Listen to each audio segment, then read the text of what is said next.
I have found that for leaders, many times it's challenging to manage bad performance. So in other words, if you have an employee that doesn't perform at the level that you expect them to do, and that is for different reasons. So here's not going to discuss why they don't perform. And if you don't do what I'm just going to tell you right now, you don't even know why.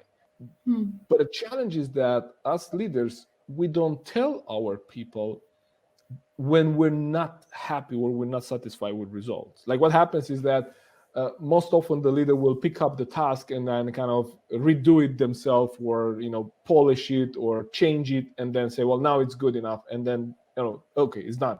Now I know at least that now it's okay. And then next week or 2 weeks time, the same employee delivers the same kind of quality of work, and then you're still again not happy with that, and you still don't tell them because you don't really know how to tell them, and you either go too direct and they're going to be demotivated, they don't want to do it anymore, or you're too soft and you actually don't tell them, because this requires time. And it's exactly what we just discussed. If I don't tell you how I want that presentation, what that results to look like, and how I do it to get there, then you're not going to get to the same result that I get.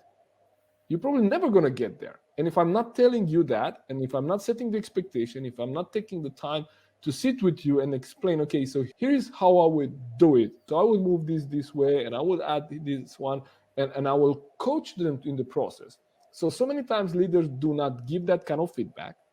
And then they talk to us, coaches. And they say, well, I have this employee, I'm not happy. And I ask, have you told them? Well, I can't tell them. Why? Well, but they will be upset. Well, and now you're upset. So right? So the work is not done. Exactly. And I say, okay, it's great you shared this with me. Let's work through this.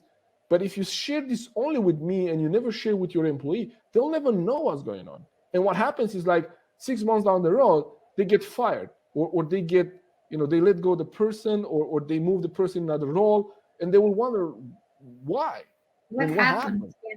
You never told me that, right? So this is one of the critical things that leaders should learn to do better and more often, is to give that kind of feedback, right? And have that feedback loop with their people, and do that from the smallest things that they don't like. Don't wait for the person to make 5 mistakes or 7 mistakes and then call them into a meeting and then put all of those 5 mistakes on their table, and they will say, well, where is this coming from?